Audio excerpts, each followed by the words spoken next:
À une semaine du scrutin présidentiel au Nigeria, les candidats jettent leur dernière force dans la bataille. Samedi, le porte-étendard du parti au pouvoir, Bola Tinubu, était à Maïdougouri, capitale de l'état de Borno, épicentre des exactions de Boko Haram. Vous avez souffert de privations. Vous avez souffert d'être sans abri. Certaines personnes fabriquent des orphelins. Nous allons prendre soin de vous.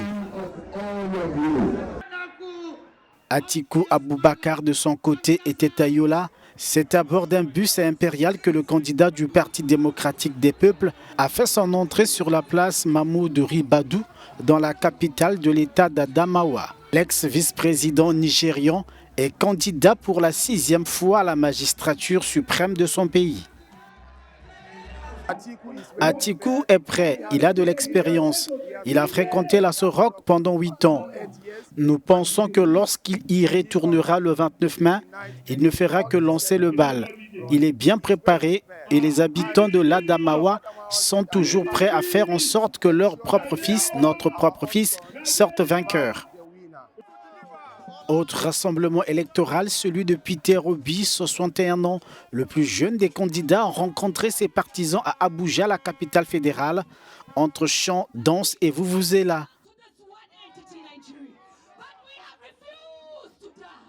Il est présenté de plus en plus comme une alternative crédible par ses supporters, lesquels se permettent de rêver.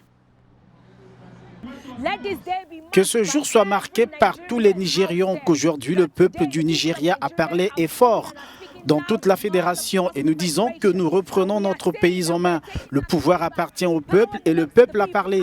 Il dit que le pouvoir doit revenir à ses propriétaires légitimes et c'est le peuple. Le 25 février, environ 90 millions de Nigérians sont attendus aux urnes pour désigner le successeur de Muhammadu Buhari. L'actuel chef de l'État se retire au terme des 2 mandats autorisés par la constitution de son pays.